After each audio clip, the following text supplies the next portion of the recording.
Good evening, sir.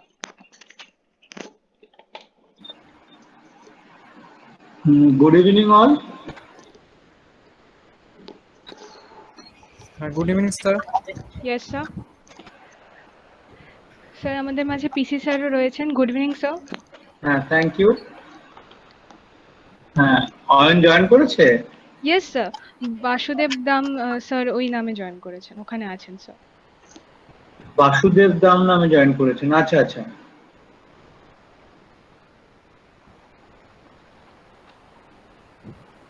Yes sir. হ্যাঁ, শুরু করো। ইয়েস স্যার, আমরা শুরু করি তাহলে। হ্যাঁ। Okay, thank you sir.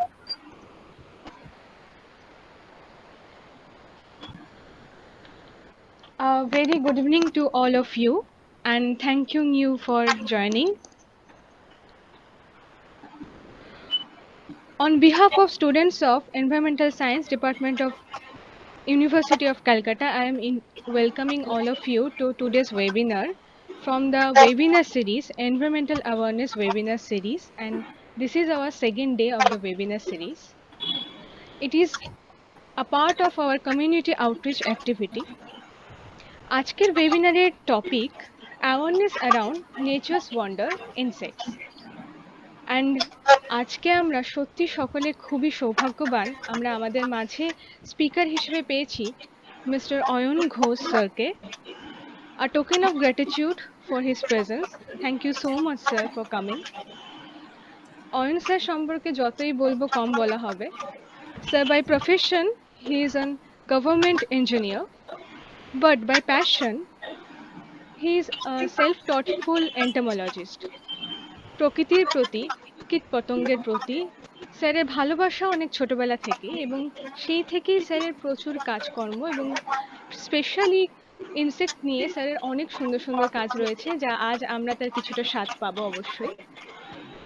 এর পাশাপাশি বলা যায় সন্দেশ যে পত্রিকাটি রয়েছে আমরা সকলেই জানি, সেই পত্রিকায় জীবন সর্দারের আন্ডারে প্রকৃতি প্রেমী ও পাঠশালা বলে একটি বিশেষ সেকশন ছিল, যে সেকশনের আন্ডারে স্যার বহুদিন যাবৎ কাজ করেছেন এবং বর্তমানে স্যার বিটস অফ নেচার অর্গানাইজেশনের পক্ষ থেকে কাজ করে চলেছেন এবং পরিবেশ সচেতনামূলক অনেক রকম কাজ আমাদেরকে উপহার দিয়েছেন। A very warm welcome to sir. সেই সাথেই আমি ওয়েলকাম করছি আমাদের honourable respected professor doctor Punarbasu Chowdhury স্যারকে। As a host of this event, I would like to introduce myself briefly to everyone. I am Orpita Majumdar. I have completed my BSc in Zoology from Lady Prabang College, and currently I am pursuing my MSc in Environmental Science from University of Kolkata, Baligan Science College. আজ আমাদের এই environmental awareness webinar সিরিজের দ্বিতীয় দিন। আমরা সকলেই জানি আমরা যে বর্তমান পরিস্থিতিতে রয়েছি তাতে পরিবেশের প্রতি সচেতন হওয়াটা কতটা জরুরি। আজকের পৃথিবীতে দাঁড়িয়ে প্রতিটি মানুষেরই কিন্তু খুব ইম্পর্টেন্ট পরিবেশের প্রতিটা অর্গানিজম এই ইকোসিস্টেমকে একই ইকুইলিব্রিয়ামে রাখতে কতটা গুরুত্বপূর্ণ সেটা সম্পর্কে অবগত হওয়া। নইলে অদূর ভবিষ্যতে আমরা কিন্তু জানি না আমরা আদৌ একটা সুস্থ পরিবেশ লাভ করতে পারবো কিনা জীবন ধারণের জন্য। ঠিক এই কারণেই যাতে সকল মানুষের মধ্যেই আমরা এই এনভায়রনমেন্ট রিলেটেড অ্যাওয়ারনেস ছড়িয়ে দিতে পারি, পরিবেশের কথা আরো বোঝাতে পারি, তাই জন্যই আমাদের এই ওয়েবিনার সিরিজের আয়োজন করা এবং আজ তার দ্বিতীয় দিন। I would like to request our respected speaker sir, Mr. Arun sir, for continuing this lecture. Over to you, sir.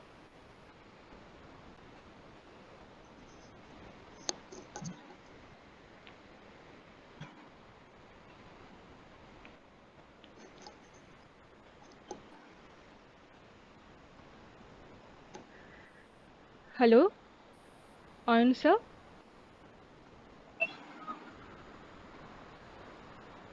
Sir কি বেরিয়ে গেলেন? স্যারকে এক্ষুনি দেখতে পেলাম স্যার। মেবি স্যার রিজয়েন করবেন। Yes sir. স্যার ততক্ষণ আপনাকে যদি রিকোয়েস্ট করি দুটো কথা বলার জন্য স্যার। হ্যাঁ, আমি তো নিশ্চয়ই বলবো, খুব ভালো লাগছে। এখন শুরুতে আমি দেখতে পাচ্ছি প্রায় ৬৩ জন পার্টিসিপেন্ট রয়েছে। Really it's very nice. সত্যি আমরা যে উদ্দেশ্য নিয়ে এটা করার, মানে তোমরা উদ্যোগ নিয়েছো এবং আমাদের সর্বান্তকরণ সহযোগিতা তোমাদের সঙ্গে রয়েছে, এই এনভায়রনমেন্ট কনজারভেশন এবং এনভায়রনমেন্ট অ্যাওয়ারনেস একদম গ্রাসরুট লেভেলে ছড়িয়ে দেওয়া, বিশেষ করে এখন এই প্যান্ডেমিক সিচুয়েশন, এই তাতে করে আমরা যেরকম একটা ক্রাইসিসের মধ্যে আছি, নেচারও ফিরিয়া কিন্তু আমাদের অনেকটা সাপোর্ট করবে মানসিকভাবে স্ট্রং হতে। এবং ঘরের আশেপাশে আমরা যেভাবে নেচারকে দেখি, মানে নেচারকে দেখার জন্য যে সবসময় ঘর থেকে বেরিয়ে অনেক দূরে যেতে হবে তার কোনো মানে নেই। আজকের যে আলোচনাটা, মানে অয়নের সাথে আমি দীর্ঘদিন, আমার খুব ছোটবেলার বন্ধু অয়ন, আমার একসাথে অনেক ফিল্ড ওয়ার্ক করেছি, এবং খুব ছোট ছোট জিনিস ঘরের মধ্যে থাকা যে ইনসেক্ট ডাইভার্সিটি, যেগুলো আমরা সচরাচর খেয়াল করি না, সেগুলো এত সুন্দরভাবে অয়ন আমাদেরকে দেখিয়ে দিয়েছিল এবং দেখবার চোখ তৈরি করে দিয়েছে, যেটা সত্যিই প্রশংসনীয়। আজকে আমরা অয়নকে পেয়ে আমরা খুব ঋদ্ধ হব। আমি সবাইকে বলবো যে একটু মন দিয়ে শুনতে। এরপরে অর্পিতা আবার একটা কুইজের অ্যারেঞ্জমেন্ট করেছে, আহ, ঠিক আছে, সেটা অর্পিতা বলবে।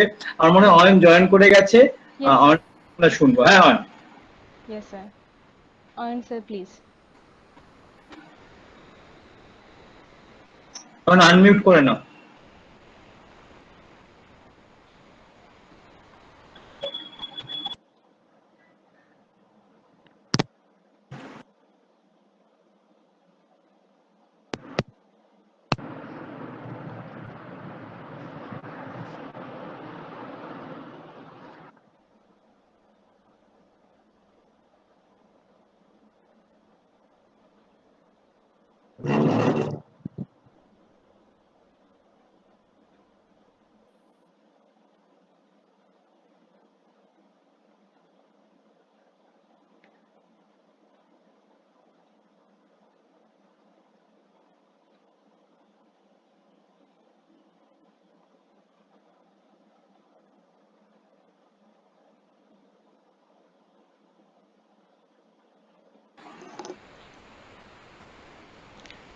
Sir, আপনি মিউট রয়েছেন।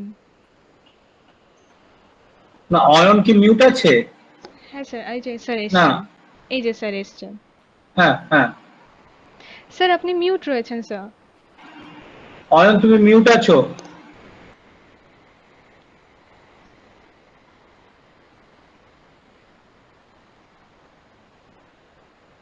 আহ, স্যার, স্যার আপনি মিউট রয়েছেন।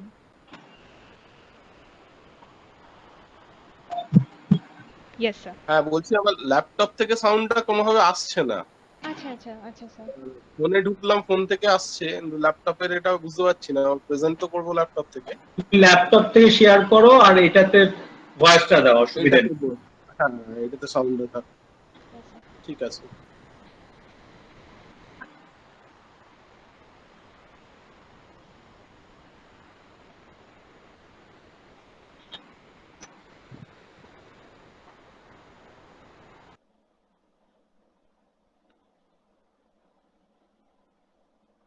আমি কি শুরু করব? Yes sir, please sir.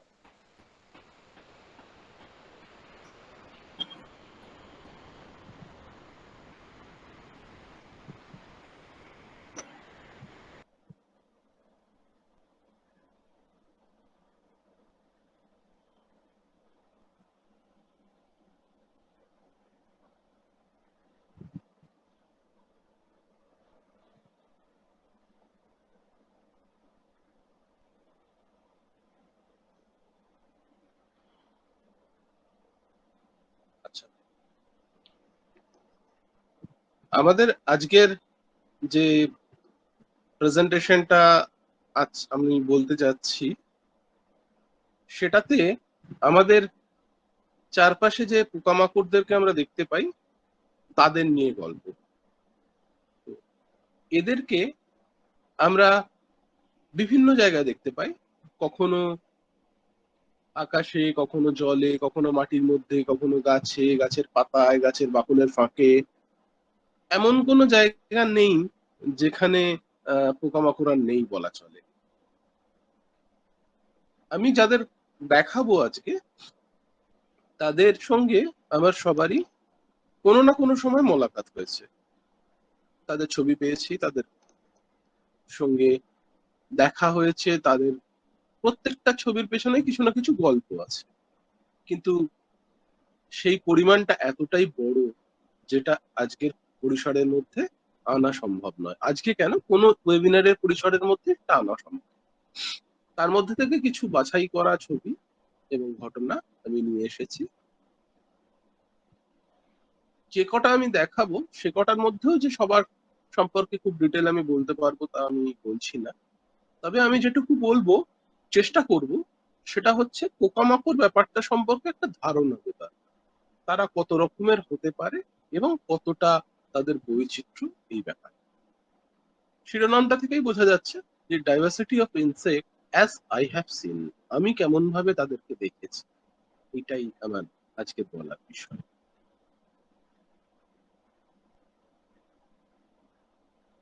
বলেছিলাম সংখ্যাটা খুব বেশি। আমাদের চেনা পোকামাকড় সংখ্যাটা প্রায় 10 লক্ষ। আর যদি আমরা আন্দাজের কথা বলি, যারা পোকামাকড় বিশেষজ্ঞ তারা বলছেন সংখ্যাটা প্রায় 3 কোটির কাছাকাছি যাওয়া উচিত। অর্থাৎ এই জগতের বেশিরভাগটাই এখনো পর্যন্ত আমাদের জানা বোঝার বাইরে, আমাদের দেখার বাইরে। একটা বিরাট জানার জগৎ পড়ে আছে এখনো। তো প্রথমে একটু শব্দগুলো সম্পর্কে আইডিয়া করে নেওয়া যাক। আমাদের বাংলার একটা মুশকিল হচ্ছে, বিজ্ঞানের যে সংজ্ঞাগুলো, যে টার্মগুলো, সেগুলো প্রত্যেকটা সুনির্দিষ্ট, তার একটা করে ডেফিনেশন আছে, একটা করে সংজ্ঞা আছে। কিন্তু বাংলাতে এই টার্মগুলোর কোনো সংজ্ঞা বা ডেফিনেশন বা গণ্ডিটা বাঁধা নেই। আমরা সাধারণভাবে বলি পোকামাকড়, কীট পতঙ্গ, এইসব। একসঙ্গে এদেরকে নিয়ে যদি আমরা চলতে চাই, তাহলে আমাদেরকে যেটা বলতে হয় সেটা হচ্ছে ফাইলাম আর্থ্রোপোডার কথা। আমরা জানি আমাদের জীবজগৎকে আমরা 10 বা তার বেশি মত, বিভিন্ন রকমের মত আছে, ততগুলো ফাইলামে ভাগ করতে পারি। তার মধ্যে একটা বড় অংশ, বড় ফাইলাম হচ্ছে আর্থ্রোপোডা, যাদের কথা আমি আজকে বলবো।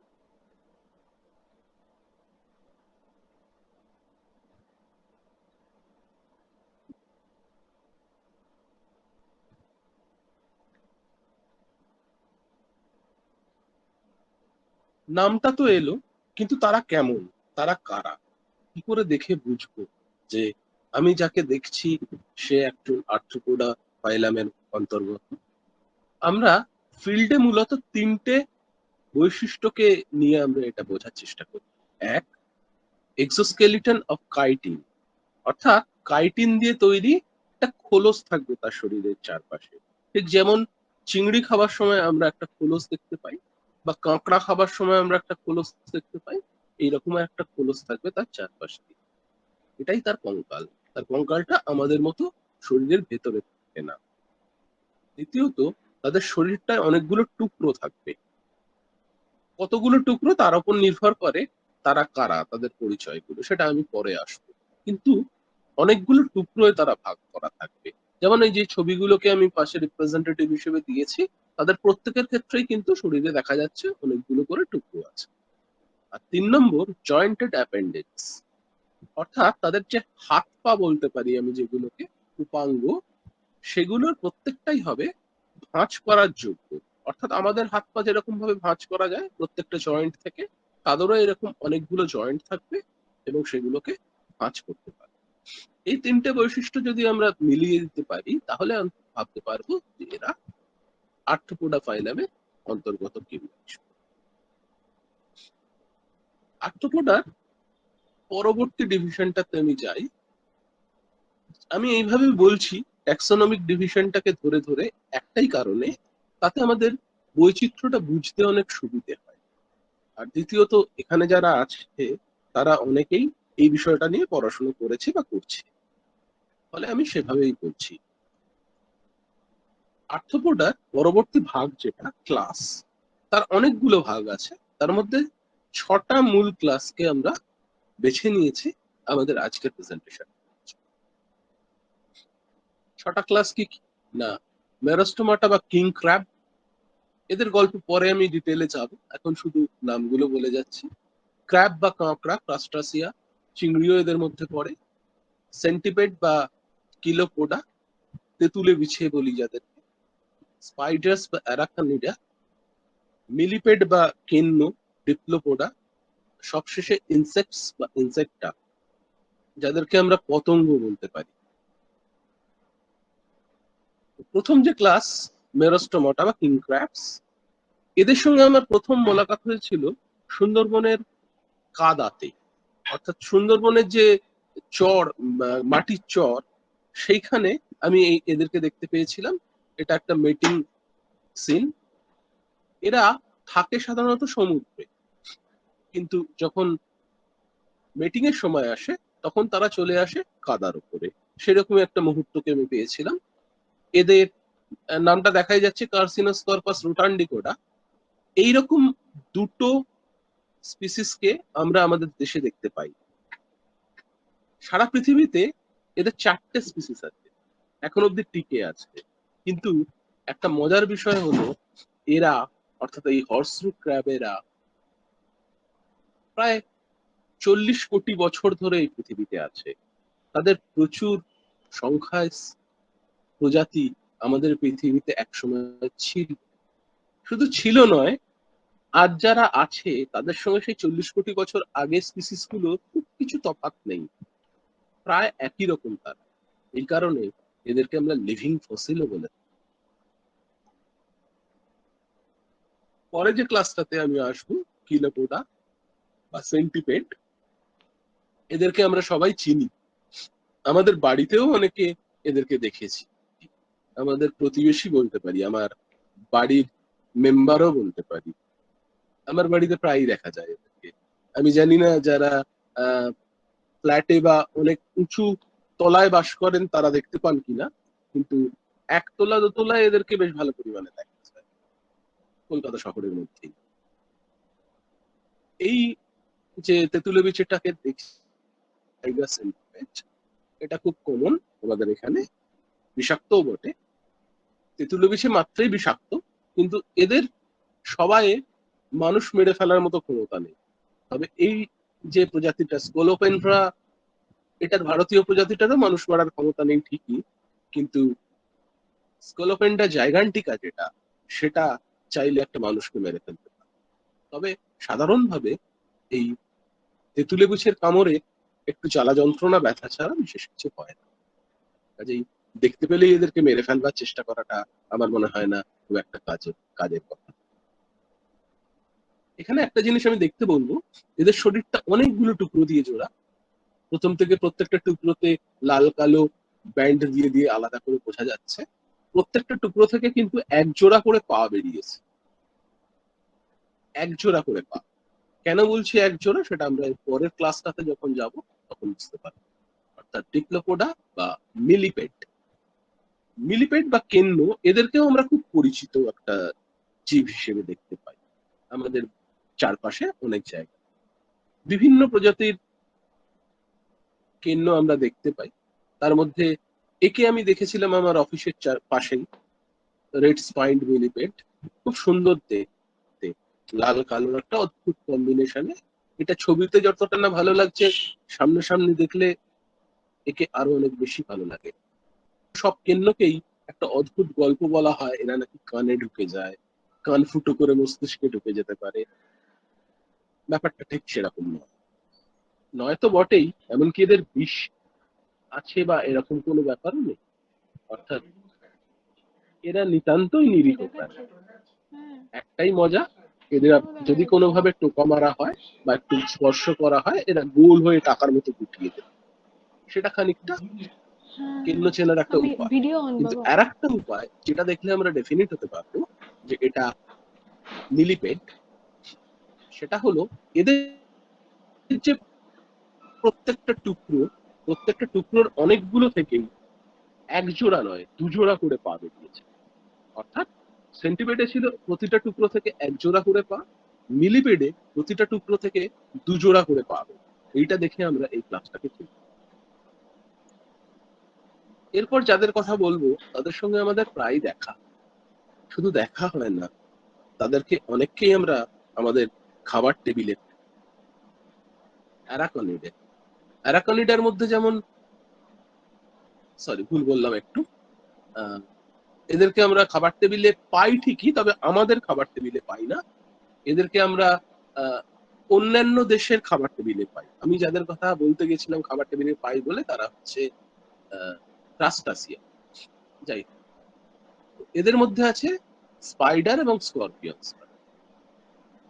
আমাদের একটা খুব চেনা মাকড়সা এইটা, জায়ান্ট উড স্পাইডার।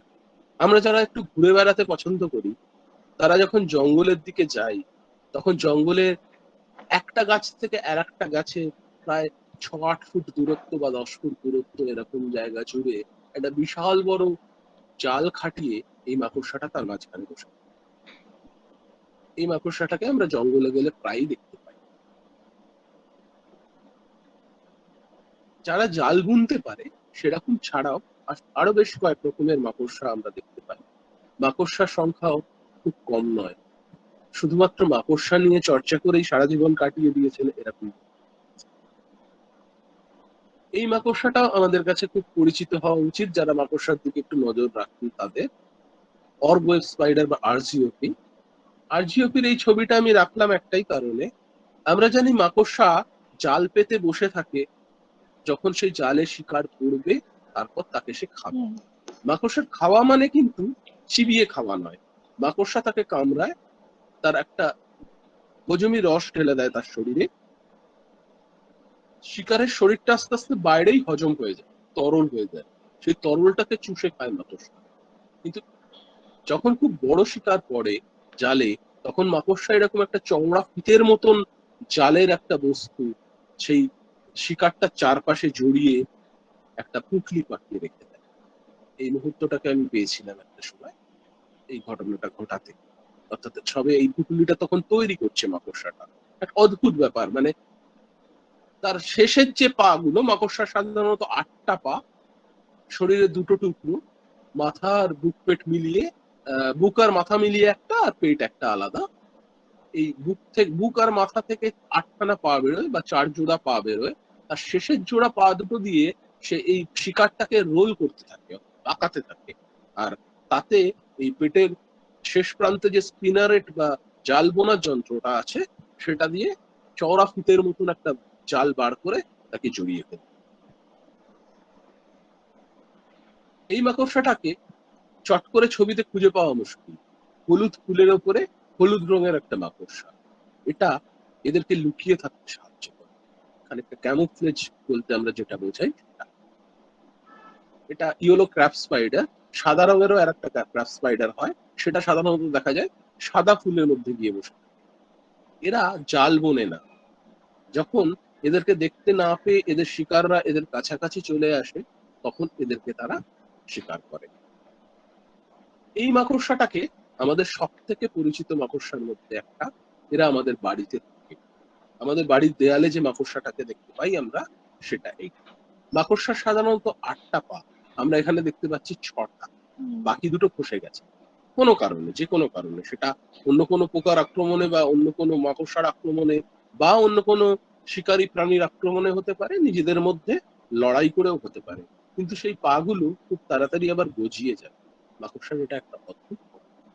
এই মাকড়সাটাকে আমরা বলি জায়ান্ট ক্র্যাব স্পাইডার, এটার ওপরে ভেনাটোরিয়া। মাকড়সার দলেই, অর্থাৎ মাকড়সাদের ক্লাসেই আমরা আরো কয়েকজনকে দেখতে পাই। তাদের মধ্যে একটা হলো মাইট। এটা যথেষ্ট বড় মাইট, আমার প্রায় নখে, কোড়ে আঙুলের নখের সমানের মাপ। কিন্তু মাইট বেশিরভাগই একদম ছোট, মানে প্রায় মাইক্রোস্কোপিক, যাদেরকে চোখে দেখা যায় না, 1 মিলিমিটারের থেকেও ছোট। আমাদের বিছানাতে, বালিশে, কাপড়ে এরা ঘুরে বেড়ায়। আর আমাদের যে সর্দি হয়, অ্যালার্জি থেকে যে সর্দি হয়, সেটা হওয়ার পেছনে এদের একটা বড় ভূমিকা। এদের দেহ নিঃসৃত যে পদার্থগুলো, সেগুলো আমাদের শরীরে অ্যালার্জি তৈরি করে। এরা রেড ভেলভেট মাইট, খুব সুন্দর দেখতে। এদেরকে আমরা দেখেই ভয় কেঁপে উঠি। কাঁকড়া বিছে, এর লেজের শেষে যে অংশটা রয়েছে একটা ছুঁচের মতো, বাঁকানো ছুঁচের মতো, সেটার মধ্যে মারাত্মক বিষ আছে। হ্যাঁ, এরও ক্ষমতা আছে কয়েকজনের মানুষ মেরে ফেলার, কিন্তু বেশিরভাগ ক্ষেত্রেই কাঁকড়া বিছের ক্ষমতা নেই মানুষকে মারার। জ্বালা যন্ত্রণা, কষ্ট, জ্বর এসে যাওয়া, এরকম অনেক কিছু হতে পারে। কিন্তু কিছু পাহাড়ি মাকড়সা আমাদের দেশে আছে, তারা ছাড়া মানুষ মেরে ফেলার ক্ষমতা আর কারণ নেই। কাঁকড়া বিছেও কিন্তু মাকড়সারই ক্লাসে পড়ে। মাকড়সার পেটের শেষের যে যন্ত্রটা স্পিনারেট হয়ে গিয়ে জাল উৎপন্ন করে, এই কাঁকড়া বিছের ক্ষেত্রে সেই অংশটা, সেই যন্ত্রটা বিষ তৈরি করে। এইটুকুই এদের মধ্যে তফাৎ। এটা টিক। একটা গরুর শরীরে এটাকে পেয়েছিলাম, তাকে কাগজের উপর তুলে এনে ছবিটা তোলা। ঠিক আমরা যারা মাঠে ঘাটে ঘুরে বেড়াই, পোকামাকড়ের সন্ধানে হোক, পাখির সন্ধানে হোক, জীবজন্তু দেখতে গিয়ে হোক, জঙ্গলে যাই, তারা যোগ বা বিছের থেকেও বেশি ভয় পাই এই টিককে। কারণ এই যদি আমাদের শরীরে কোথাও ধরে নেয়, বিশেষত কান বা এরকম কোনো ভেতরের দিকে অংশে, একে ছাড়ানো খুব শক্ত। কারণ একে ছাড়িয়ে আনলেও এর মুখের যে অংশটা, সেটা ছিঁড়ে চামড়ার ভেতর থেকে যায়। এটাও মাকড়সারই জাত ভাই। এবার আসবো আমি সেই ক্লাসটার কথায়, যাদেরকে আমরা আমাদের খাবার টেবিলে দেখতে পাই। আগের যারা ছিল, কাঁকড়া বিছে, তেঁতুলে বিছে, মাকড়সা, এদের অনেককেই কিন্তু আমাদের খাবার টেবিলে, আমাদের নয় অন্য অনেক দেশের খাবার টেবিলে দেখা যায়।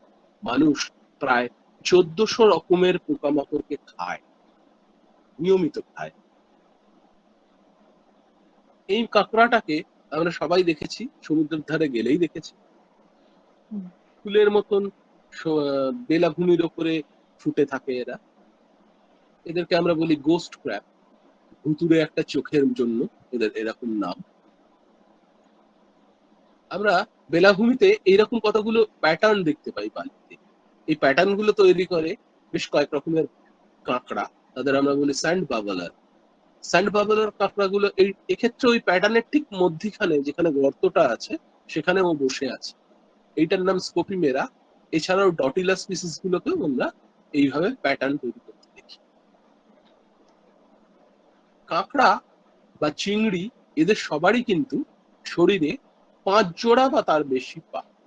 কাঁকড়ার ক্ষেত্রে কিন্তু 4 জোড়া পা আমরা দেখতে পাই। আসলে তার সঙ্গে যে দাঁড়াটা, সেটাকেও আমাদের ইনক্লুড করতে, তবেই আমরা 5 জোড়ার হিসেবটা মেলাম। এটা চিংড়ি। চিংড়ি আমরা সবাই খেয়েছি, আমাদের খুব প্রিয় জিনিস। এর সম্পর্কে খুব বেশি বলছি না, এদের কথা বরঞ্চ বলি। এরা এই কাঁকড়া চিংড়িরই খুব নিকট আত্মীয়। এদেরকে আমরা বলি বার্নাকল। এখানে 2 রকমের বার্নাকল দেখা যাচ্ছে। এক দলের ওপরে মাথাটা ঢাকা, এক দলের মাথাটা খোলা। যাদের খোলা তারা মৃত, আর যাদের ঢাকা, তাদের ওই ঢাকনাটা যখন জোয়ারের জল আসে তখন খুলে যায়। এরাও সমুদ্রের ধারেই থাকে, বা অনেক সময় নোনা জলের নদীতেও দেখা যায়। সুন্দরবনেও এদেরকে দেখা যায়, মানে নোনা জলের জোয়ার আসে সেখানে। এরাও এক ধরনের ক্রাস্টাসিয়ান। সব কিন্তু সবাই জলে থাকে। কিন্তু একটির কথা বলবো, যাকে আমি আমার বাড়িতেই পেয়েছিলাম, যারা জলে থাকে না, যারা থাকে ডাঙায়, তারা হলো উডলাউস। এটির মতো ক্রাস্টাসিয়ার আর একটা বৈশিষ্ট্য হচ্ছে, একটা বলেছি 5 জোড়া পা বা উপাঙ্গ বা তার বেশি উপাঙ্গ। আর একটা হলো এদের অ্যান্টেনা বা সামনে যে সুরের মতো যে দুটো অঙ্গ আছে, এখানে দুটো দেখা যাচ্ছে, বাকি দুটো দেখা যাচ্ছে না। এদের সুরের মতো অঙ্গটা 2 জোড়া। উডলাউসের ক্ষেত্রে একটা খুব মজার ব্যাপার হয়। উডলাউসের কনভার্জিং ইভলিউশন দেখা, অর্থাৎ দুটো সম্পূর্ণ আলাদা মিল পিলিপেড, পিল মিলিপেড বলে এক ধরনের মিলিপেড আছে। সেই মিলিপেড গুলো এদের মতোই দেখতে হয়, অথচ তারা ইভলিউশনে এদের থেকে অনেক আলাদা, অথচ তারা দেখতে একরকম হয়ে গেছে বিবর্তনের পথ ধরে। এটাকে আমরা বলি কনভার্জিং। এরপর আমরা আসবো সেই ক্লাসটার কোথায়, ইনসেক্টটা, যাদেরকে আমি বাংলায় বলি পতঙ্গ। যাদের শরীরে 3টে টুকরো থাকবে, মাথা, বুক, পেট। 3 জোড়া পা থাকবে, ওই বুকের অংশটা থেকে 3 জোড়া পা বেরোবে। 1 জোড়া অ্যান্টেনা থাকবে বা শুং থাকবে মাথা থেকে, আর 2 জোড়া ডানা থাকবে, এটাও থাকবে ওই বুকের অংশটা। তারা যারা, তাদেরকে আমরা অনেকগুলো, প্রায় 29টা মতো বর্গে ভাগ করতে পারি, বর্গ বা অর্ডারে। আমি তাদের মধ্যে যে কজনের সঙ্গে মোলাকাত হয়েছিল, যাদেরকে ছবি তুলতে পেরেছি, তাদের কথা এখানে বলবো। বাকিদের অনেককেই আমি চিনি, কিন্তু তাদের ছবি নেই বলে তাদের ডিটেইল গুলো আমি বলছি না। আমি এটুকু বলতেই হয়তো আমাদের আজকে সময় চলে যাবে। এদের নাম সিলভার ফিশ। নামটা ফিশ, কিন্তু এরা মোটেও ফিশ নয়, এরা এক ধরনের পতঙ্গ বা পোকা। আমরা জানি পতঙ্গ মাত্রই তাদের দুজোড়া ডানা থাকবে, এর কিন্তু দুজোড়া ডানা নেই। পতঙ্গকে প্রাথমিকভাবে যে ভাগগুলো করা হয় সেটা হচ্ছে অ্যাটেরিগোটা আর টেরিগোটা, মানে যাদের ডানা নেই আর যাদের ডানা আছে। এই বলছি দুজোড়া ডানা থাকবে, আবার বলছি ডানা নেই। আসলে পূর্ণাঙ্গ অবস্থায় এই যে পোকাগুলোর ডানা থাকে না তাদেরকে আমরা বলি অ্যাটেরিগোটা। টেরা, অ্যাকচুয়ালি টেরা শব্দটার মানে হচ্ছে ডানা। আর যাদের টেরিগোটা বলছি তাদের পূর্ণাঙ্গ অবস্থায় ডানা থাকে। অ্যাটেরিগোটার সাধারণভাবে 4টে অর্ডার হয়, তাদের মধ্যে দুটোকে আমি আজকে দেখাবো, কারণ এই দুটোকেই আমরা সহজে দেখতে পাই। বাকি দুটোকে আমরা দেখতে পাই না চট করে, অথবা দেখতে পেলেও তাদের চিনতে পারাটা খুব কঠিন। তার মধ্যে প্রথমটা হলো থাইসানুরা বা সিলভার ফিশ। এদেরকে আমরা দেখতে পাই, সব থেকে বেশি দেখতে পাই আমাদের বইপত্রের মধ্যে। এটা এক ধরনের খুব পরিচিত বইপত্র। যদিও এদেরকে আমরা দেখতে পাবো মাটিতে যে ঝরে পড়া পাতা থাকে, ধুলোবালি থাকে, তাদের ভেতরে লুকিয়ে থাকে। এরা হলো কোলেম্বলা, স্প্রিং টেল। নামটা শুনেই বোঝা যাচ্ছে যে এদের একটা স্প্রিং এর মতো লেজ আছে। লেজ ঠিক নয়, এদের পেটের শেষে টেলসন বলে একটা অঙ্গ থাকে। টেলসনের মধ্যে এরা করে কি, খুব চাপে তরল প্রবাহিত করতে পারে, তার ফলে ওই টেলসনটা হঠাৎ করে সোজা হয়ে ওঠে। এরা বেশ কয়েক ফুট ত্রিং করে লাফিয়ে ওঠে। পোকাটা খুব ছোট্ট, 2-2.5 মিলিমিটার, সেটা প্রায় 3-4 ফুট লাফিয়ে উঠতে পারে, এরকম একটা ব্যাপার।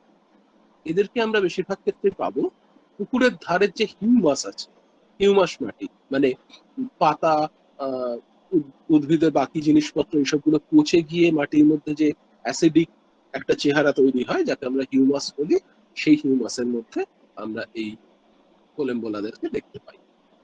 একে আমি পেয়েছিলাম সাঁতরাগাছি পুকুরের ধারে। এরা হলো এফিমেরাপটেরা বা মে ফ্লাই। মে ফ্লাই এর একটা অদ্ভুত বৈশিষ্ট্য আছে। মে ফ্লাই মে মাসে বেরোয়, এটা একটা মিথ, মিথ বলবো না, ওই রকম একটা সময় আসলে এরা পূর্ণাঙ্গ হয়। অন্য সময়টা এরা জলে লার্ভা হিসেবে কাটে সারা বছর। কিন্তু এদের আসল মজাটা হলো এদের শরীরে কোনো ডাইজেস্টিভ সিস্টেম নেই, অর্থাৎ এদের পরিপাকতন্ত্র বলে কিছু নেই, এরা কিছু খায় না। এদের পূর্ণাঙ্গ জীবনটা মাত্র 7 দিনের, মানে 1 থেকে 3 দিনের। এক একটা প্রজাতি অনুযায়ী এক এক রকমের। কিন্তু এইটুকু সময়ের মধ্যে এদের একমাত্র কাজ সেটা হলো নিজের বংশধর রেখে যাওয়া, আর কোনো কাজ নেই। ফলে এদের শরীরে খাবারের কোনো ব্যবস্থা নেই, মানে খাবার হজম করার কোনো ব্যবস্থা নেই। কারণ তার বাকি জীবনটা কাটবে জলে লার্ভা হিসেবে, তখন কিন্তু তারা খাবে। আমরা অনেক রকম ফ্লাই দেখতে পাবো। ইংলিশে ফ্লাই কথাটা খুব কমন, খুব বেশি ব্যবহার হয়। বিভিন্ন পোকার সঙ্গে ফ্লাই শব্দটা জুড়ে দেওয়া হয়। তো আমরা সাধারণত ফ্লাই বলতে ফড়িংকে বলি, অথবা মাছিকে বলি। আমাদের বাংলায় অনেকগুলো শব্দ আছে, জল ফড়িং, ঘাস ফড়িং, গঙ্গা ফড়িং। এদের কোনো নির্দিষ্ট গণ্ডি বাঁধা নেই। আমি সাধারণত পছন্দ করি ড্রাগন ফ্লাই বা ড্যামজেল ফ্লাইদেরকে জল ফড়িং বলতে। তার কারণ এদের জীবনেরও একটা বড় অংশ, লার্ভা অংশটা কাটে জলের মধ্যে। জলের মধ্যে এরা ভয়ঙ্কর শিকারী, মাংসাশী তো বটেই, মাংসাশী বলেই শিকারী। জলের বাইরেও এরা শিকারী। এরা উড়তে উড়তে পোকা ধরে খেতে পারে, এমনকি ক্যানিমালিজমও দেখা যায় এদের মধ্যে, অর্থাৎ একটা ড্রাগন ফ্লাই আর একটা ড্রাগন ফ্লাই কে ধরে খাচ্ছে, এরকমও আমরা অনেকবার দেখছি। ড্রাগন ফ্লাই এর সঙ্গে সঙ্গে আমরা আর এক ধরনের ওডোনাটাকে দেখতে পাই, অর্ডারটার নাম ওডোনাটা। এদেরকে আমরা বলি ড্যামজেল ফ্লাই। এদের চেহারাটা আগেরটার থেকে একটু তফাৎ। আগেরটা বেশ মোটা সোটা, তার ডানাগুলো চারপাশে ছড়ানো ছিল। এদের ডানাগুলো এক জায়গায় জোড়া করে রাখা, জড়ো করে রাখা, আর শরীরটা অনেক স্লেন্ডার। এরা হলো ড্যামজেল ফ্লাই। এদেরকেও আমরা একসঙ্গে জলফড়িংই বলি। এরকম বহু রকমের জল ফড়িং আমরা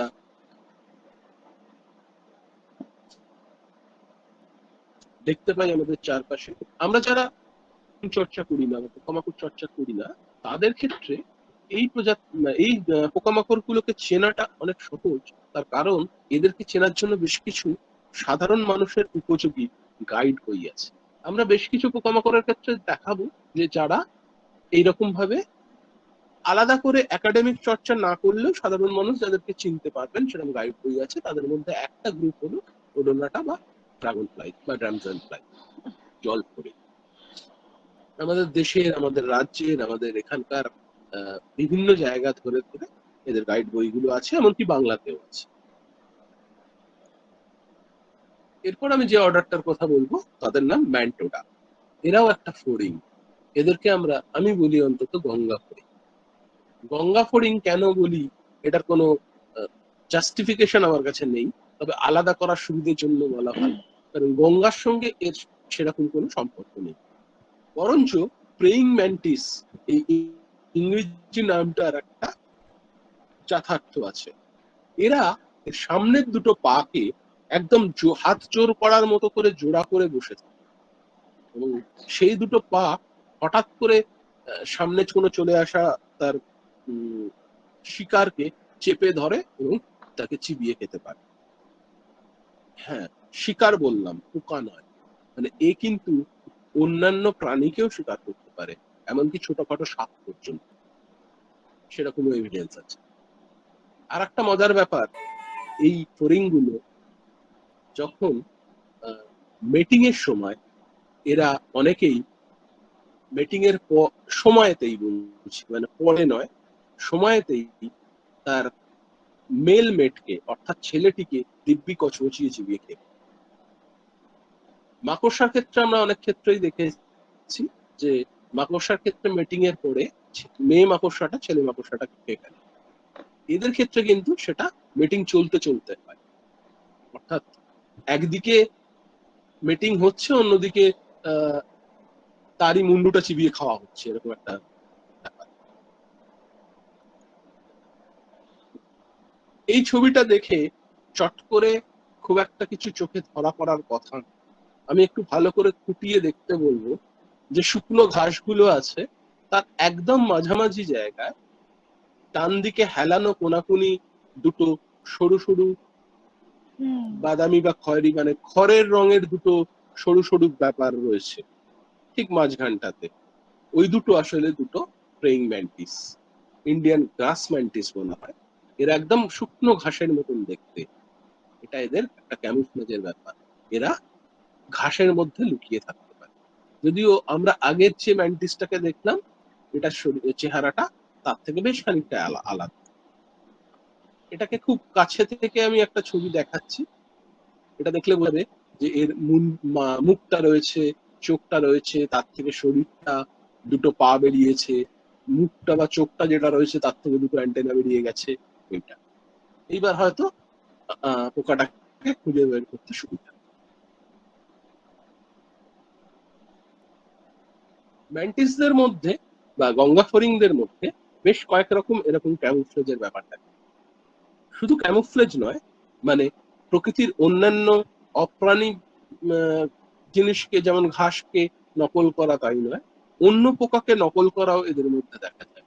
যেমন এই ম্যান্টিসটা, একে বলে Asian ant mantis. Ant mantis তার কারণ এখানে দুটো ছবি রয়েছে, একটাতে পিঁপড়ে রয়েছে, ডান দিকের ছোট ছবিটাতে অনেকগুলো পিঁপড়ে রয়েছে, আর মূল ছবিটা যেটা সেটাতে রয়েছে একটা গঙ্গা ফড়িং। দুটো দেখতে প্রায় একই রকম, মাপেও একই রকম।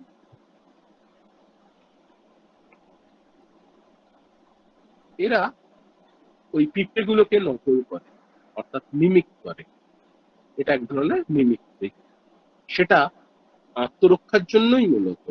কারণ এরা, আমি বহুদিন ধরে এদেরকে খেয়াল করে দেখেছি, এরা যে এই পিঁপড়ে গুলোকে ধরে খায় এরকম আমি দেখতে পাই। কাজে আমার মনে হয়েছে যে এদের এই মিমিক্রিটা মূলত আত্মরক্ষার জন্য। যদিও অনেক মিমিক্রি দেখা যায় যে যাকে নকল করছে তাকে ধরে খাবার সুবিধের জন্য, বিশেষত মাকড়সার মধ্যে এটা অনেক দেখা যায়। অনেক মাকড়সা আছে যারা পিঁপড়েদেরকে নকল করে। এরপর আমি যে তাদের দেখাচ্ছি, যাকে একে আমরা দেখি না বাড়িতে, একে আমি জঙ্গলে দেখেছি, কিন্তু এর জাত ভাইকে আমরা মানে এরই আর একজনকে আমরা বাড়িতে দেখতে পাই, আরশোলা ককরোচ। আরশোলা নিয়ে আমাদের নানা রকমের অভিজ্ঞতা আছে। আমাদের বাড়ির আমাদেরই ফ্যামিলি মেম্বারই বলা যেতে পারে আরশোলা। আর এক ধরনের ফড়িং, এদেরকে আমি বলি ঘাস ফড়িং, অর্থোপটেরা। ঘাস ফড়িং এই কারণে এদের জীবনের বেশিটাই খাটে ঘাসে, ঘাসের সঙ্গে এদের রং মেলে। ঘাস যখন শুকনো হয়ে যায় ড্রাই সিজন, তখন যারা জন্ম নেয় তাদের রংটাও হয়ে যায় ড্রাই ঘাসের মতো। দুটো ফর্ম থাকে, ড্রাই সিজন ফর্ম এবং ওয়েট সিজন ফর্ম। এই ঘাস ফড়িংটাকে আমি দেখেছিলাম, বলেই ফেললাম ঘাস ফড়িং, দেখে যেটা মনে হচ্ছে একটা বড় পাতার উপরে একটা ছোট পাতা পড়ে আছে, একটু নাড়াচাড়া দিতে এরকম হাত পা অ্যান্টেনা এসব বার করে ফেলে। এটাও একটা ঘাস ফড়িং, একে বলে ক্যাটিডিড। আমাকে প্রচুর ভুগিয়েছিল এ। কোথা থেকে একটা অদ্ভুত ঝুমুরের মতন আওয়াজ আসছিল, সেটা আমি কিছুতেই ধরতে পারছিলাম না। এর ডানাগুলো নেড়ে এরা এইরকম আওয়াজটা করে। এই পোকাটাকে দেখলে মনে হবে যেন শুকনো কাঠি। অর্ডারটারই নাম হচ্ছে স্টিক ইনসেক্টস, প্লাজমিডা। এই পোকাটাকে আমি পেয়েছিলাম মঙ্কুর কাছে। আগে কলকাতাতেই এদের দেখা যেত, এখন পাহাড়ি অঞ্চলে না গেলে এদের বিশেষ দেখা যায়। এদেরই একটা আর এক ধরনের পাওয়া যায় যারা পাতার মতো দেখতে হয়, লিফ ইনসেক্টস, দুটোই ফেসবুক। এরা হলো ডার্মাপটেরা। টেরা শব্দটার মানে বলেছি ডানা। এদের ডানাগুলো চারটে ডানার মধ্যে প্রথম দুটো ডানা, প্রথম একজোড়া ডানা শক্ত চামড়ার মতো, এই জন্য এরা ডার্মাপটেরা বা ইয়ার উইক, কানকুটারি বলা হয়। আমাদের মানে প্রবল ক্ষতি করে একটা প্রজাতি, তারা হচ্ছে উই পোকা, আইসপটেরা। আমার কত বই যে এরা নষ্ট করেছে আমি বলতে পারবো না, প্রচুর বই এবং আসবাবপত্র নষ্ট করেছে। কিন্তু প্রকৃতিতে এদের খুব গুরুত্বপূর্ণ বেশ কিছু ভূমিকা আছে। এটা একটা ইউডিপি, পাশে ছোট ছবিতে ওই পোকাগুলো আছে। এরাও আমাদের ক্ষতি করেই বলতে পারি, আমাদের বিছানায় আশ্রয় নেয়। ছাড় পোকা, হেমিকটেরা। হেমিকটেরা বর্গটা হচ্ছে চুষি পোকা, যারা চুষে খায়, মানে ফুলের মতন একটা কিছু ফুটিয়ে দিয়ে চুষে খেতে পারে, সেরকম এরা হচ্ছে হেমিকটেরা। তার মধ্যে ছাড় পোকা বা বেডবাগ, এদের নানা রকম বৈচিত্র্য দেখা।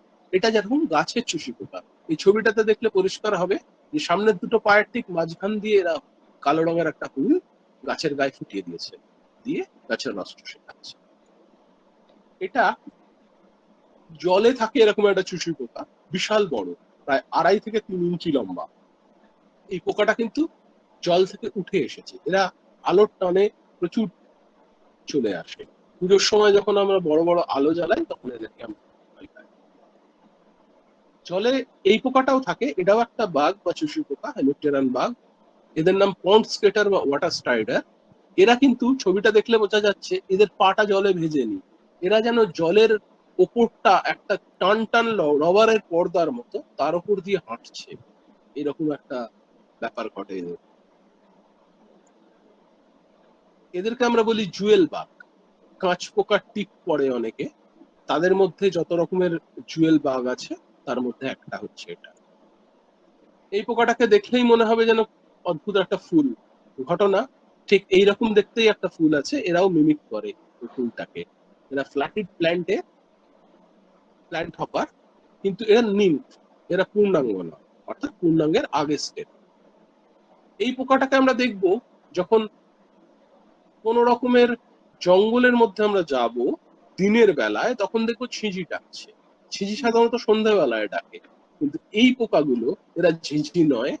ঝিঁঝি, আসল ঝিঁঝি যারা, তারা হচ্ছে ঘাসফড়িং এর দলের, অর্থাৎ অর্থোপটেরা। অর্ডারটা অর্থোপটেরা।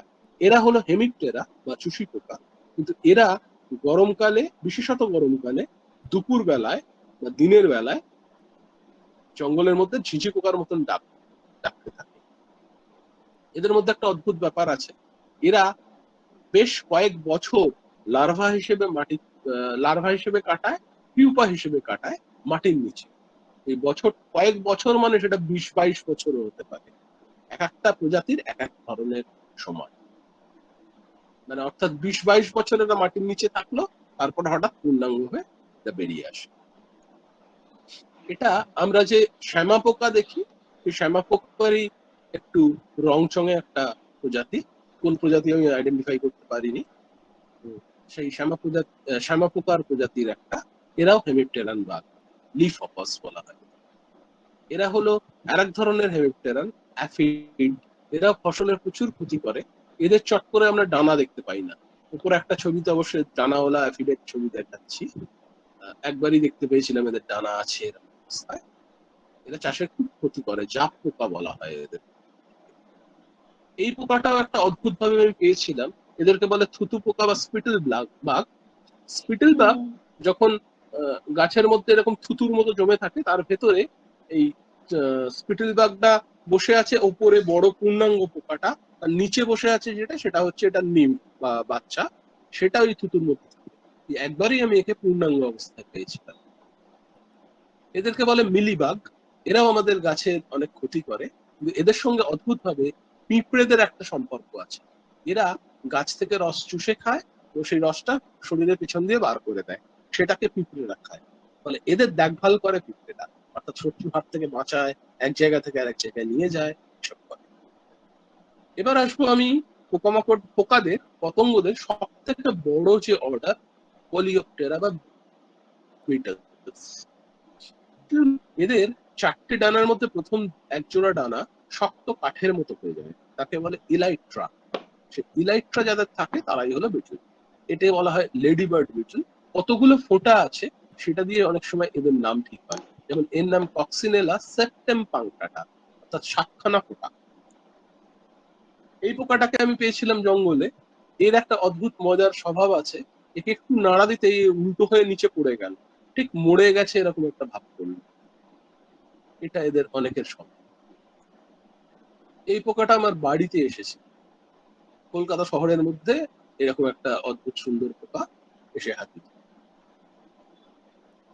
এটা বিশাল বড় পোকা, এটাও প্রায় 2.5 থেকে 3 ইঞ্চি লম্বা।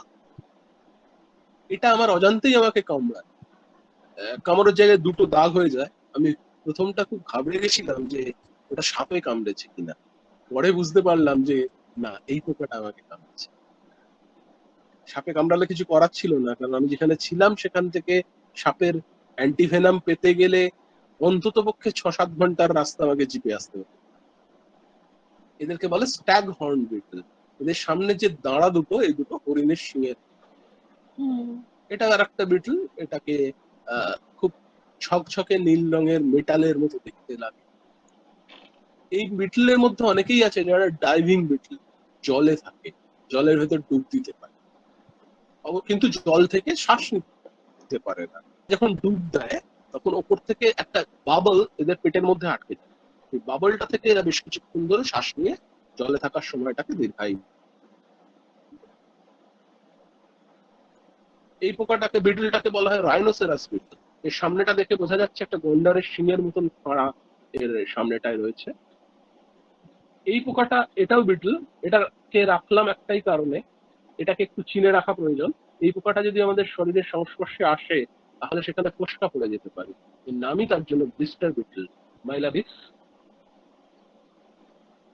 এরপরে যে অর্ডারটায় আসবো, আমি বলেছিলাম পোকামাকড়দের মানে পতঙ্গদের দু জোড়া ডানা থাকে। আমরা বেশ কিছু পতঙ্গ দেখতে পাই যাদের এক জোড়া ডানা থাকে, বাকি ডানা দুটো খুব ছোট্ট, প্রায় প্রায় বিলুপ্ত উপাঙ্গে পরিণত হয় তাদের মধ্যে। সেই কারণে এদের নাম ডিপটেরা, দুটো ডানা। তাদের মধ্যে একটা হচ্ছে মাছি, হাউস ফ্লাই। বিভিন্ন রকমের মাছি আমরা দেখতে পাই হাউস ফ্লাই ছাড়াও। আর মশাও একটা ডিপটেরা। এই মশাটা কিন্তু স্ত্রী মশা, এটা বাগানে আছে, মানে গাছের গায়ে আছে, গাছের রস চুষে খায়। এটা কিন্তু মানুষকে কামড়ায় না, মানুষকে কামড়ায় মেয়ে মশাটা। ভুল বললাম, এটা ছেলে মশা। এরা মানুষকে কামড়ায় না, মানুষকে কামড়ায় হচ্ছে মেয়ে মশাটা। এই পোকাটা ট্রাইকপ্টেরা, ক্যাডিস ফ্লাই বলা হয়। ক্যাডিস ফ্লাই দেখতে কিন্তু মথের মতোই, কিন্তু এটা লার্ভা যেটা, সেটা নিজের শরীরে একটা খোলস তৈরি করে ফেলে, নুড়ি পাথর বালি এসব দিয়ে এটা করেছে। এটাকে আমি একটা প্রায় 8-10 ফুট জলের নিচে পোকাটা আছে এই অবস্থায় ছবি তুলেছিলাম। মজা হচ্ছে যেখানে আমি পুকুরটার মধ্যে, পুকুর না বলে একটা ডোবা বলাই ভালো, তার মধ্যে থেকে ছবিটা তুলেছিলাম, সেটাই ওই অঞ্চলের জলের একমাত্র সোর্স, সান্দাকফুতে তোলা। ওই জলটাই আমরা খেতাম। এরপর সব পোকাদের মধ্যে সব থেকে সুন্দর যে অর্ডারটা লেপিডপ্টেরা, মথ এবং প্রজাপতি। তার মধ্যে এই প্রজাপতিটা আমাদের দেশের সব থেকে বড় প্রজাপতি, বার্ডউইং, এবং পৃথিবীর সব থেকে বড় প্রজাপতিও বার্ডউইং, আলেকজান্ডার বার্ডউইং। তো এটা আমাদের এখানকার বার্ডউইং, কমন বার্ডউইং। পরপর কয়েকটা প্রজাপতির ছবি দেখাচ্ছি। Common banded peacock. প্রজাপতির ক্ষেত্রেও যারা প্রজাপতি চর্চা করতে চায় তাদের জন্য বেশ কিছু সাধারণ মানুষ বুঝতে পারে এরকম গাইড বই আছে বাংলা ইংরেজি।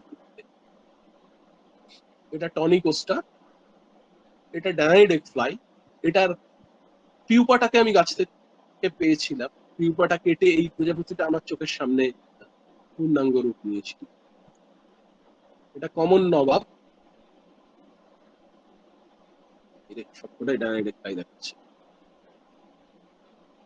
আচ্ছা, এটার নাম হচ্ছে স্ট্রাইপ টাইগার, আগেরটা ঠিক বাঘের মতন হলুদ কালো ডোরা কাটা বলে।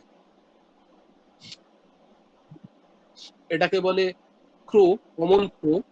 লেখাটা এ করা হয়নি, কোনো কারণে মিস করে গেছি। এই প্রজাপতিটা, এটাকে বলা হয় কমন ইম্পেরিয়াল। নীল রঙের ডানা হয় এদের, ডানাটা খুললে অদ্ভুত সুন্দর নীল রং বেরিয়ে আসে। এই প্রজাপতিটা হচ্ছে সুইফট এক ধরনের, কিন্তু একে দেখে মনে হয় না এটা প্রজাপতি, মনে হয় যেন মথ। আবার এই মথটাকে দেখে মনে হয় যেন প্রজাপতি।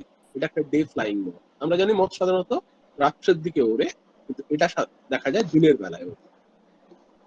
এটা একটা সিল্ক মথ, অ্যান্থেরিয়া মাইলিটা। এটাকে আমি পেয়েছিলাম কুল গাছে। আমাদের যে অন্যান্য ধরনের তসর, এন্ডি, মুগা এইসবগুলো হয়, সেগুলো এই মথটাতে। এটা গোল্ডেন এম্পারার মথ, বিশাল বড় হয়, ভীষণ সুন্দর দেখতে। এরপর আমি যে অর্ডারটাতে আসবো সেটা হচ্ছে হাইমেনপটেরা। হাইমেন মানে খুব পাতলা একটা পর্দা, স্বচ্ছ পর্দা, যে পর্দার মতো স্বচ্ছ ডানা এদের। পিঁপড়ে সাধারণত আমরা ডানা দেখি না, কিন্তু রানী পিঁপড়ে এবং ছেলে পিঁপড়েদের ডানাগুলো থাকে। কর্মী পিঁপড়েদের আমরা সেই ডানাটা দেখি না। এইটা একটা খুব কমন পিঁপড়ে, ইকোফাইলাস মারাকিনা। এরা সাধারণত উইভার অ্যান্ট বলা হয়। পাতাগুলোকে সেলাই করে একটা বাসা বানায়। এই বাসার ছবিটা ডান দিকে উপরের কোনায় দেওয়া আছে। হাইমেনপটেরার মধ্যে আর একটা যারা পড়ে তারা হচ্ছে মৌমাছি, যাদের থেকে মধু পাই আমরা। আর তাদের মধ্যে পড়ে বোলতা। এই বোলতাটাও খুব কমন বোলতা, আমরা সাধারণভাবে একটু বাগানের দিকে বা গাছপালা আছে এরকম জায়গায় গেলেই এদেরকে দেখতে পাই। এরপর যে পোকাটাকে দেখাবো এটা হচ্ছে স্পোকটেরা বা বার্ক লাইস। বার্ক লাইস মানে এরা ঠিক এইরকম ভাবে একসঙ্গে অনেকগুলো পোকা, একরকমই প্রায় দেখতে, যাদের কোনো ডানা নেই, এরা একসঙ্গে ঝাঁক বেঁধে বসে থাকে। কিন্তু কিছু কিছুর ক্ষেত্রে ডানা আছে দেখতে পাচ্ছি, সেইগুলো তৈরি হয়ে যায়। এদেরকে আমি অনেক জায়গায় অনেকবার দেখেছি, কিন্তু সব জায়গাতেই এদেরকে এইরকম ভাবে একটা ঝাঁক বেঁধে এক জায়গায় জড়ো হয়ে থাকতে দেখেছি। এটা দেখলেই এদেরকে চেনা। আমার দেখা পোকামাকড়দের গল্প বললাম, কেমন লেগেছে জানি না। ধন্যবাদ। Thank you sir. আমি এখানে প্রেজেন্ট যারা রয়েছে তাদেরকে রিকোয়েস্ট করব, তাদের কারোর যদি কোনো রকমের কোয়েশ্চেন থাকে, কোনো কোয়ারিজ থাকে স্যারের কাছে, তারা জিজ্ঞেস করতে পারে। মাইক অন করে তারা জিজ্ঞেস করতে পারে বা চ্যাট বক্সেও লিখতে পারে if they had any queries.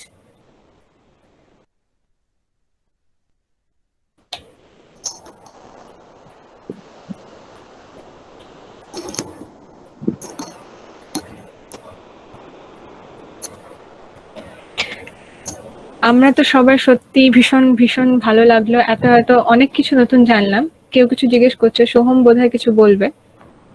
Sir বলছিলাম স্যার, অসাধারণ লাগলো ছবিগুলো, তো খুবই এনজয় করছিলাম আমরা আপনার এক্সপ্লেনেশন গুলো। তার সাথে আপনি কিছু কিছু স্টোরিজও বলছিলেন, খুব ভালো লাগলো। ফিল্ডের স্টোরি শুনতে সবসময় খুব ভালো লাগে। খুব এনজয় করেছি আপনার মানে আপনার সাথে ফিল্ডে যদি কখনো দেখা হয় মানে সেটা স্যার খুবই এনজয় করব, সেরকম আমার মনে হলো। মানে আমি অবশ্যই ইচ্ছা প্রকাশ মানে আশা করব পরে স্যার যখন ডিপার্টমেন্ট থেকে যদি কখনো অ্যারেঞ্জ করা হয় এরকম ফিল্ড, খুব ভালো লাগলো। স্যার এটা অসাধারণ লাগলো স্যার, সত্যি কথা। অসাধারণ। আপনার সাথে ফিল্ডে যদি আমরা কাজ করার কখনো সুযোগ পাই তাহলে আমাদের খুব ভালো লাগবে, কারণ হ্যাঁ, অনেক নতুন হ্যাঁ, কিছু মানে মুগ্ধ জানতে হয়ে পারছি। সেটা দেখছিলাম আমারও ভালো লাগবে যদি তোমাদেরকে স্যার। মত স্যার মত যে আমরা তো যখন দেখি বেসিক্যালি মানে আমরা তো আশেপাশে খুব স্পেশাল মত খুব একটা আমি যখনই দেখেছি এত কালারফুল মত খুব একটা দেখা যায় না স্যার আমাদের এই কমন হ্যাঁ, আরবান কালারফুল প্লেসে। মত আমাদের চারপাশে খুব বেশি দেখা যায় না। কালারফুল মতটা আমরা বেশিরভাগই দেখতে পাই একটু পাহাড়ি অঞ্চলে গেলে। আচ্ছা আচ্ছা, পপুলেশনটা পাহাড়ি অঞ্চল। সেখানে যেটা হয় যে ধরো তুমি পাহাড়ে কোনো একটা জায়গায় গিয়ে বসে আছো, বাড়িতে বাইরের দিকে দেয়ালে কোথাও একটা বারান্দায় বা কোথাও আলো জ্বলছে, সেই আলোর টানে এরা এসে থাকে। আচ্ছা একদম আচ্ছা দেয়াল স্যার। ভর্তি হয়ে থাকবে মথ এবং অন্যান্য কিছু পোকা। অনেক সময় যার জন্য আমরা লাইট ট্র্যাক করি, গিয়ে কোথাও গিয়ে এরকম একটা লাইট লাগিয়ে রেখে দেওয়া হয়, একটা সাদা পর্দা বা কাপড় টাঙিয়ে দেওয়া হয়, সেটা ইউভি লাইট হলে আরো ভালো হয়। তাতে দেখা যায় যে বহু রকমের পোকামাকড় বিশেষত মথ সেখানে এসে হাজির। স্যার আরেকটা আমি কথা বাসুদেব জানার দাম বলছি। হ্যালো, হ্যাঁ বলুন। আমি বাসুদেব দাম বলছি। অয়ন বাবু, হ্যাঁ বলুন। বাসুদেব দাম। আমার তো ভীষণ হ্যাঁ ভালো বুঝতে লাগলো পারছি, বলুন। আর কি, মানে আমি অনেক দিন পর আর কি, মানে সরাসরি এখন তো যোগাযোগ বিচ্ছিন্ন কিছুটা আমরা। হ্যাঁ, আমরা এখন আবার তো একদমই ফিল্ডে, যোগাযোগ নেই। আমি ফিল্ডে কাজ করতে চাইছি ভীষণ ভাবে আবার। আচ্ছা, আশা করি আমরা খুব শিগগিরই এই কাজে যুক্ত হতে পারবো আবার, তাই তো? আশা করি, ভীষণ ভাবে আশা করি। অসংখ্য ধন্যবাদ, আমার খুব ভালো লেগেছে, আমি অপেক্ষা করছিলাম প্রোগ্রামটার জন্য। Thank you very much. Hmm. Thank you সকলকে। আমি ফিডব্যাক ফর্মের লিংকটা দিয়ে দিয়েছি। সেটা আমাদের এই চ্যাট বক্সে রয়েছে। Hello sir. হ্যাঁ, স্যার একটা কোশ্চেন ছিল, মানে যেটা ওই ইন্ডিয়ান টাইগার সেন্টিপিডের ক্ষেত্রে আমরা ওই ছোট বিছাগুলো দেখলাম স্যার, ওটার একটা কালো ধরনের বিছে হয়, মানে ওটা কি বিষাক্ত?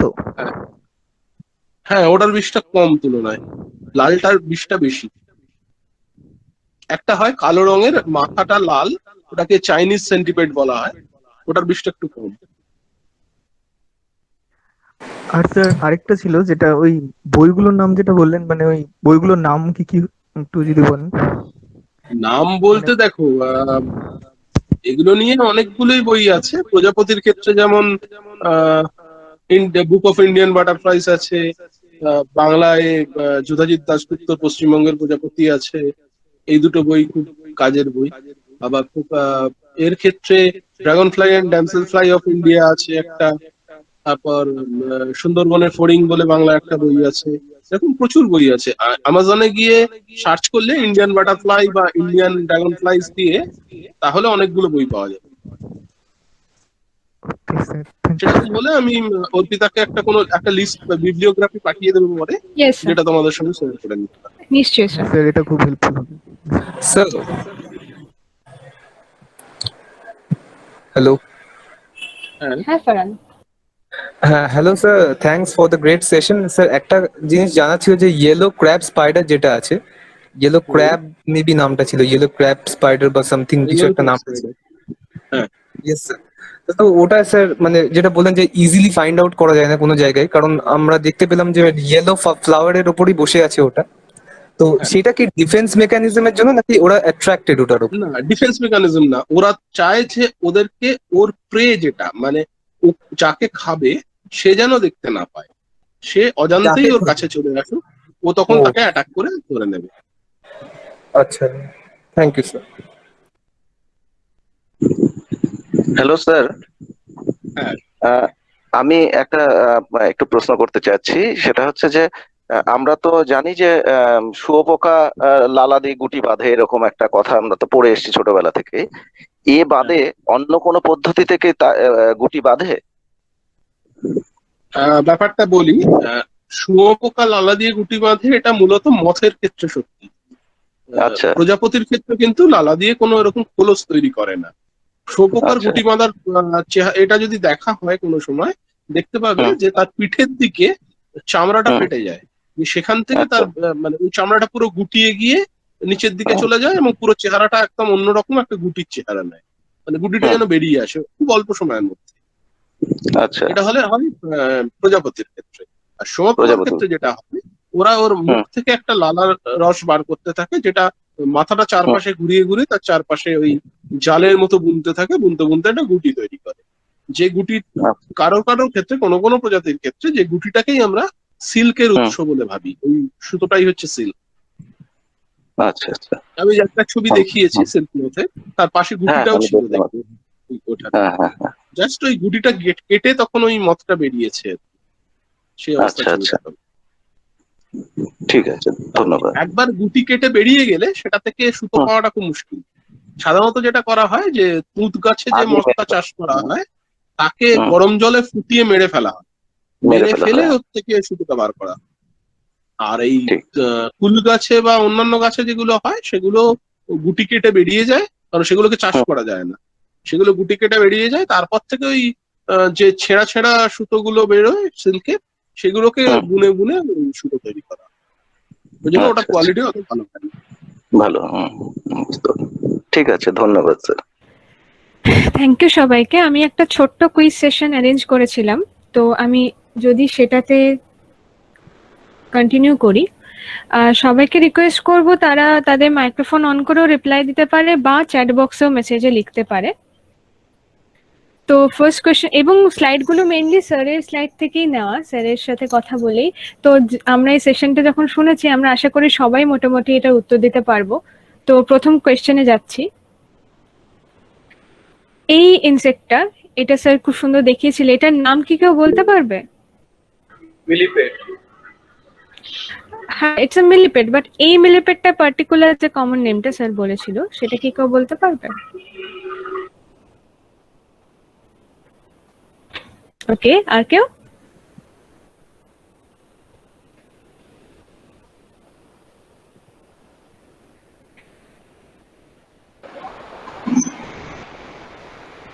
Yes, Kaushiki is right. It's red spined millipede. এবং তার আগে যে মিলিপেড বলেছে সে অবশ্যই ঠিক বলেছে, কারণ এটা মিলিপেডের মধ্যেই পড়ে। তো going to my next question, একে কেউ আইডেন্টিফাই করতে পারবে? যারা এর আগে আনসার দিলে, আমি তারা ছাড়া আনসার দিলে আমি চাইবো, তাহলে খুব ভালো লাগবে যে সবাই এনজয় করেছে সেশনটা। Red velvet spider. Yes, spider কি? Red velvet mite. Red velvet mite. Yes yes, ভীষণ ভালো লাগছে, সবাই মিলে আনসার পাচ্ছি আমি, তার মানে সবাই খুব এনজয় করেছে সেশনটা। থ্যাংক ইউ সবাইকে। The answer is red velvet mite. Yes, আমি মেসেজেও আনসার পেয়েছি, থ্যাংক ইউ। নেক্সট কোয়েশ্চেন, এটা খুব ইজি, আমরা জানি, ঝটপট উত্তর দিয়ে দিতে হবে। Praying mantis. Mantis. Yes, praying mantis. এবং স্যার প্রেইং ম্যান্টিস নিয়ে অনেক কথা বলেছেন, অনেক ইন্টারেস্টিং ফ্যাক্টও পেলাম, যেমন স্যার যেটা বললেন প্রেইং নামটা কেন এসছে, খুব ভালো লাগলো সেটা জেনে। আশা করি সকলের খুব ভালো লেগেছে। আচ্ছা, এখানে আমরা দেখতে পাচ্ছি একটা ডাইমশেল ফ্লাই আছে, একটা ড্রাগন ফ্লাই আছে। এই দুটোর মধ্যে কোনো ডিফারেন্স কেউ আমাকে বলতে পারবে? একজন উইংটা ছড়িয়ে বসে আছে, মানে ড্রাগন ফ্লাই উইংটা ছড়ানো থাকে, আর ড্যামসেল ফ্লাই এর উইংটা জোড়া থাকে দুজনের মধ্যে। আর ড্রাগন ফ্লাইয়ের থেকে ড্যামসেল ফ্লাইয়ের বডিটা একটু স্লেন্ডার, মানে ড্যামসেল ফ্লাইয়ের বডিটা স্লেন্ডার ড্রাগন ফ্লাইয়ের তুলনায়। বেশ, আমি অয়ন স্যারকে জিজ্ঞেস করবো, স্যার আমরা কি ঠিক উত্তর পেয়েছি? হ্যাঁ, এর যে কটা তফাৎ আছে এদের মধ্যে, তার মধ্যে একটা তো অবশ্যই এটা যে Okay, sir. ড্রাগন ফ্লাই গুলো নর্মালি ডানা ছড়িয়ে বসে, আর Yes, sir. ড্যামসেল ফ্লাই গুলো নর্মালি ডানাটা জোড়া করে বসে। আচ্ছা। এছাড়াও আরো কয়েকটা আছে, হ্যাঁ। যেমন এটা শরীরটা অনেক বাল্কি, ওটা অনেক সরু। এর মাথার যে অংশটা, মাথাটা বডির থেকে চওড়া নয় ড্রাগন ফ্লাই এর ক্ষেত্রে, কিন্তু ড্যামসেল ফ্লাই এর ক্ষেত্রে যেটা চোখ অংশটা, মাথাটা, সেটা বডির থেকেও চওড়া। আচ্ছা, এর আরেকটা বৈশিষ্ট্য আছে বলে দিই, Yes, sir. এরা হ্যাঁ, কিন্তু স্যার। আকাশে হুম। এক জায়গায় দাঁড়িয়ে উঠতে পারে। শুধু তাই না, উঠতে উঠতে পেছনে যেতে পারে, পাশের দিকে যেতে পারে, সোজাসুজি উঠতে পারে, উপর দিকে নামতে পারে।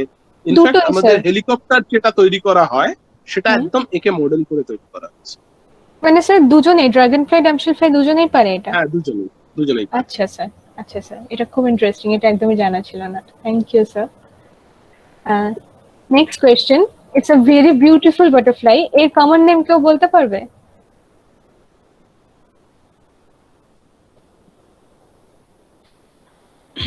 স্যার এর স্লাইডে আমরা এটাকে দেখেছি এক ঝলক, যদি কেউ এটা আইডেন্টিফাই করতে পারে।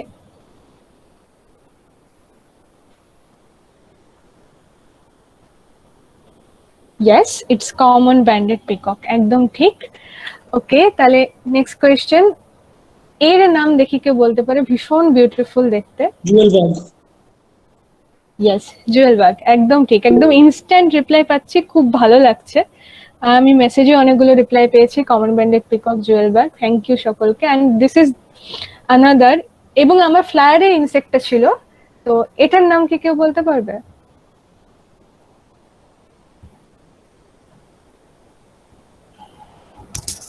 আমি যেটুকু জানি এটা মিল্ক উইড বিটেল বলে, এখন জানি না এটা কতটা সত্যি কথা, মানে নামটা আমি জানি না, মানে যেটুকু আমি পড়েছিলাম এটা মিল্ক উইড বিটেল। ওকে, আমরা স্যারের কাছে শুনে নেব। স্যার, এটা কি মিল্কউইড বিটেল? এটার তো কমন নেম আমার জানা নেই, কারণ বিটেলস এর বেশিরভাগের ক্ষেত্রে কমন নেমটা জানা নেই। এর ক্ষেত্রে আমি এটা দিয়েছিলাম, সায়েন্টিফিক নেমটা দিয়েছিলাম, সেটা আমার নিজেরও মনে নেই। আচ্ছা, হ্যাঁ, কপার মিল্ক উইড বিটেল, হ্যাঁ সরি একজন বললো সেটা ঠিক। হ্যাঁ, cobalt milkweed cobalt sorry, cobalt milk weed betel, হ্যাঁ হতে পারে। হ্যাঁ, রংটার সঙ্গে একেবারে সুন্দর মিল। একদম মিলে যাচ্ছে। Yes sir. তো আমার একদম লাস্ট কোয়েশ্চেন, এই বাটারফ্লাইটার নাম? Monarch butterfly, stripe tiger. Vote stripe টাইগারই সবাই বলেছে, and it's right, it's stripe tiger. খুব ভালো লাগলো সকলে এত সুন্দর করে এই কুইজ সেশনে পার্টিসিপেট করেছে। আমি সকলকে বলবো thank you so much, and special thanks to sir, এবং সেই সাথে আমি স্পেশাল থ্যাঙ্কস জানাতে চাই হীরক রয় দাদাকে। দাদা এখানে প্রেজেন্টও আছে, একটু আগে কথা বললো, কারণ আমার স্লাইডের ফ্লায়ারের বেশ কিছু ছবি দাদার তোলা। আমি কুলিক নিয়ে যে নেক্সট কাজগুলো করছি তাতে দাদা আমি প্রচুর হেল্প করছে, খুব ভালো ছবি তোলে এবং এটাকে ভীষণ ইন্টারেস্ট। তো থ্যাংক ইউ সো মাচ দাদাকে, এবং thank you so much sir for this wonderful session, আমাদের ভীষণ ভালো লেগেছে। আশা করি আমরা ইয়েস দাদা বলো। অনেক অনেক ধন্যবাদ তোকে এইভাবে ওয়েব নিয়ে একটা করার জন্য, যে অনেক অনেক কিছু জানা ছিল না সেগুলো জানতে পারলাম, আর যেগুলো জানা ছিল অনেক ভুলে গিয়েছিলাম সেগুলো আবার রিভাইজড হয়ে গেল। তো আর এই স্লাইড এত কিছু স্যারের এত সুন্দর কাজ দেখে মানে কাজ করার যে আগ্রহটা আরো বেড়ে গেল, এটা খুবই মানে ভালো লাগলো এই জিনিসটা দেখে। আর স্যারকে অনেক ধন্যবাদ, স্যারের কাজ খুবই ভালো লাগলো, অনেক ইনফরমেশন পেলাম স্যার, ধন্যবাদ। Thank you sir. আর যদি কারোর কিছু বলার থাকে তারা বলতে পারে অবশ্যই নির্দ্বিধায়, এবং আমি আবারও রিকোয়েস্ট করব, ফিডব্যাক ফর্ম আমি ইনবক্স মেসেজ করে দিয়েছি, প্লিজ সবাই সেটা ফিল আপ করবে। স্যার আপনি যদি লাস্ট কিছু বলেন দুটো কথা, সেখান দিয়ে আমরা ওয়েবিনার শেষ করব। তার সাথে আমাদের সাথে পিসি স্যারও আছেন, আমি একটু আগে পিসি স্যারের কাছে চলে যাই। স্যার আপনি যদি কিছু বলেন। আমার কিছু বলার নেই, আমি ইন্টারঅ্যাকশনটা খুব এনজয় করছিলাম, ইন্টারঅ্যাকশনটাই বলে দিচ্ছে যে it's a very successful session, very spontaneous interaction, এবং আমার খুব ভালো লাগছে কারণ মানে কিছু কিছু পোকা দেখে আমার কিছু পুরনো স্মৃতি ফিরে আসছে। অয়নের মনে আছে কিনা জানি না, মানে বেশ বেশ কয়েকটা জায়গায় আমরা এই যখন প্রথম ডেভেলপমেন্ট হয়েছিল এই স্লাইডটার কথা অয়নের হয়তো মনে থাকবে, যে আমরা একদম স্কুল লেভেল একটা প্রোগ্রামের কথা ভেবে শুরু করেছিলাম, এবং একটা বায়োডাইভার্সিটি সিরিজ তৈরি করা হয়েছিল, এর সাথে গাছ, এর সাথে আরো অনেক কিছু দিয়ে আমাদের একটা লম্বা সিরিজ ছিল, আমরা দু একটা জায়গাতে এটা শুরুও করেছিলাম। তো এটা খুব ইন্টারেস্টিং, এটা এখন অনেক এনরিচ হয়েছে এই সাইটটা, এবং এর কিছু ছবি এরা আগে ক্লাসেও দেখেছে, ওদের মনে আছে কিনা আমি জানি না, মানে এখানে মনে আছে। হ্যাঁ, ফলে এটা একটা ভীষণ ভালো একটা জায়গা তৈরি হচ্ছে, এবং আমাদের আশেপাশের ইনসেক্ট নিয়ে। এবং আমি যেটা বলছিলাম, এই যে লকডাউনের সময় যে আমরা এত মানে আমি তোমার লেকচার হতে হতে ঘরের মধ্যে দুটো মদ ঢুকে যায়, আমার মেয়ে পুরো লেকচারটা টান টান বসে শুনলো আর কি এখানে। এখন পালিয়েছে এখান থেকে। আমি বললাম তুই কিছু বল, ও তো বললো না। তো এরকম ঘরের মধ্যে যে অনেক অজস্র পোকা এখন আমরা দেখতে পাচ্ছি বা ঘরের আশেপাশে, তো সবাইকে বলবো সেগুলো চোখ কান খোলা রাখো, সবার কাছে মোবাইল আছে, ভালো করে ছবি তোলো, তুলে অনসারের কাছে পাঠাও, পাঠিয়ে এগুলোকে বলা হচ্ছে যে পার্টিসিপেটরি বায়োডাইভার্সিটি ডকুমেন্টেশন। একসাথে একটা প্ল্যাটফর্মে শেয়ার করা, করে একটা ডেটাবেস রাখা যে আমাদের এই অঞ্চলে, মানে সায়েন্টিফিক ইনভেস্টিগেশন সার্ভের ক্ষেত্রে তো সবকিছু কভার করা সম্ভব হয় না, যতটা আমরা পার্টিসিপেটরি ওয়েতে করা যায়। আমি সবাইকে বলবো, এখনো অনেক পার্টিসিপেন্ট রয়েছে এখানে, যারা উৎসাহী তারা থ্রু অর্পিতা, আমরা আছি, অয়ন আছে, আমরা একটা ইনিশিয়েটিভ নিতে পারি। থ্যাংক ইউ, খুব এনজয় করলাম। এরকম আরো প্রোগ্রাম আশা করব সবার কাছ থেকে। ওটা তো অয়ন। তো অয়ন, আরেকটা ছোট কথা তোমার কাছে, মানে এর ফিডব্যাক ফর্ম নয়, আমার একটা ফিডব্যাক ফর্ম তোমার কাছে যাবে, মানে অলরেডি চলে গেছে, তুমি ওটা আমাকে একটুখানি ইয়ে করে দেবে। কিসে পাঠিয়েছো, মেল? তোমার মেলে, নেচারায়নে। আচ্ছা, ঠিক আছে। ওটা একটুখানি দেখে নেবে। হ্যাঁ হ্যাঁ, ঠিক আছে। Thank you.